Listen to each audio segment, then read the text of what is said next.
যে ব্যক্তি মনে করবে আল্লাহর পায়ে সিজদা করতে, তার ঈমান নাই, তার ঈমান নাই। কিন্তু মানুষ আল্লাহর পায়ে সিজদা করে, মানুষ মাটিতে সিজদা করে। বান্দা যখন সেজদা দেয়, বান্দা আল্লাহর কাছে চলে যায়।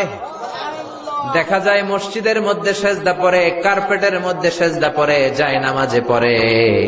আল্লাহ বলে না, জায়নামাজে পড়ে নাই, আমি আল্লাহর কুদরতি পায়ের উপরে তোর সেজদাটা পড়েছে। আপাত দৃষ্টিতে দেখা যায় আপনি যখন সেজদা দেন এটা মসজিদের কার্পেটে পড়ে, আপনি যখন সেজদা দেন কপালটা জায়নামাজে পড়ে, আপনি যখন সেজদা দেন আপনার কপালটা টাইলসে পড়ে। কিন্তু বিশ্বনবীর ভাষ্য অনুযায়ী আপনার সেজদার কপালটা আল্লাহর কুদরতি পায়ের উপরে পড়ে।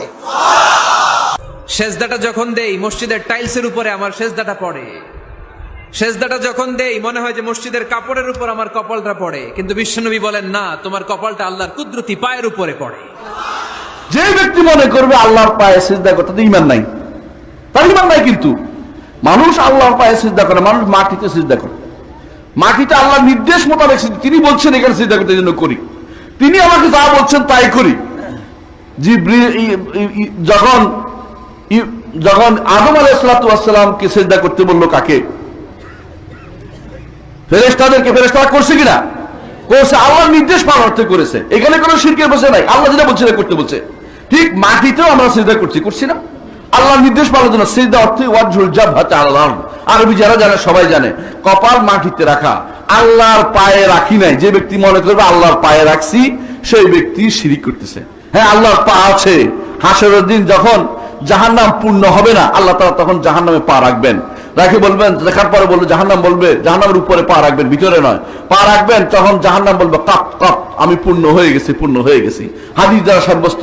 এবং তিনি আল্লাহ তাআলা তিনি আরশের উপরে থেকে তিনি তার কুরসির মধ্যে তিনি পা রাখেন, মওদুউ কদমাই, দুই পা রাখেন। এটাও বিশ্বাস করতে হবে ইমানদার। এগুলি ইমানদার অংশ, ইমানের অংশ। এগুলি কোনোটাই বিরোধিতা করলে ইমান থাকবে না। এগুলি সবই বিশ্বাস করতে হবে আপনাকে। তাহলে বোঝা গেল আল্লাহর নামগুলিকে বিশ্বাস করতে হবে, সাথে সাথে আল্লাহর গুণগুলিকে বিশ্বাস করতে হবে। আল্লাহর যাবতীয় গুণ কোরআনে আসছে, হাদিসে আছে, সব বিশ্বাস করি। আল্লাহ তাআলা তিনি আরশের উপরে পড়েছেন, বিশ্বাস করি। আল্লাহ তাআলা তিনি শেষ রাত্রিতে নিকটতম আসমানে নেমে আসেন, এটাও বিশ্বাস করি। অনেকে বলে যদি নেমে আসেন নিকট আসমানে, তো আমাদের পরে আবার নিকট আসমান আছে, আমাদের পরে আবার আছে, আমাদের পরে আবার আছে। এটার কি জবাব? কি জবাব দিবেন আপনি? বলে আপনার নামা তার নামা একরকম না। আপনি নিজের উপরে কিয়াস করে বেদালে পড়ছেন। কারণ তিনি কিভাবে নামেন সেই ধরন আমাদের জানিয়ে দেন নাই। তবে তিনি নেমে এসে আপনাদেরকে ডাকতে থাকেন। এমন কেউ কি আছে যে আমার কাছে ক্ষমা চাইবে, আমি তাকে ক্ষমা করে দেব? এমন কেউ কি আছে যে আমার কাছে কিছু চাইবে, আমি তাকে দিব? প্রতি রাত্রিতেই তিনি আল্লাহ তাআলা আমাদেরকে ডাকেন।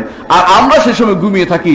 আল্লাহর নেক বান্দারা সেই সময় তাহাজ্জুদ পড়ে আল্লাহর কাছে চায়, তারা ঠিকই ভালো জিনিস পেয়ে যায়। আর যারা ঘুমিয়ে থাকে তারা কিন্তু পায় না। রমাদান মাসে আল্লাহ তাআলা সেভাবে বান্দাকে ডাকেন। ঠিক যে ব্যক্তি আরাফার মাঠে থাকে, আল্লাহ তাআলা তাকে সেদিন ক্ষমা করে দেন। তিনিও সেদিনও নেমে আসেন নিকটতম আসমানে। হাদিসে এর দ্বারা প্রমাণিত হয়েছে। এর অর্থ হচ্ছে আল্লাহ তাআলা যখন যেটা করছেন বলছেন, তার গুণাবলীকে স্বীকৃতি দিতে হবে। তিনি কখনো রাগ করেন, তিনি কখনো খুশি হন, এবং কখনো আশ্চর্য হন। বন্দার নেক দেখে, বন্দার ভালো কাজ দেখে আল্লাহ খুশি হন। وقل جاء الحق وزهق الباطل إن الباطل كان زهوقا